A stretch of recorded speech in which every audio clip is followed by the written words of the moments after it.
So what do you make of the news coverage of this? Your viewers won't be shocked to hear this, Tucker, but the news media, the fake news media, are lying about the situation in Venezuela. Let me put it for you this way.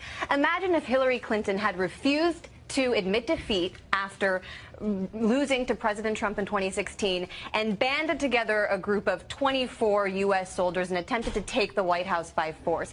I don't think she'd be walking freely on the streets the way Juan Guaido is walking right now in Caracas, and I certainly think the news media would be calling it rightfully a coup.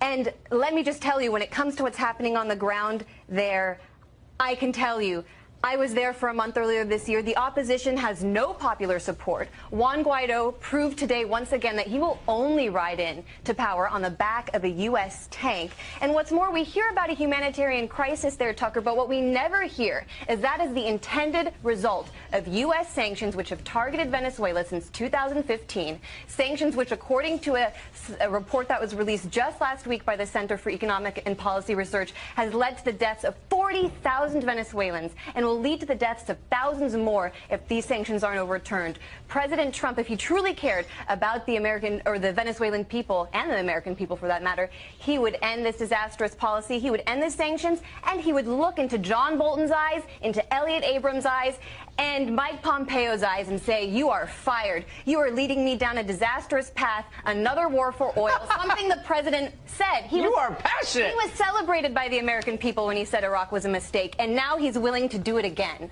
But it is a bipartisan thing. I mean, Biden came out today and said he agrees. Absolutely, it is a bipartisan issue. So, it's interesting. It would be interesting to know why that is. I believe in an open debate.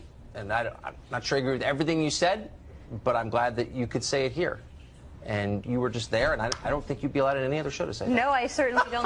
You would never out of time. So I really appreciate you giving me the opportunity, because President Trump promised to drain the swamp, and he flooded his national security team with that exact swamp. Well, I agree with that, actually. Anya, thank you very much you, Tucker, for your perspective. Good to see you.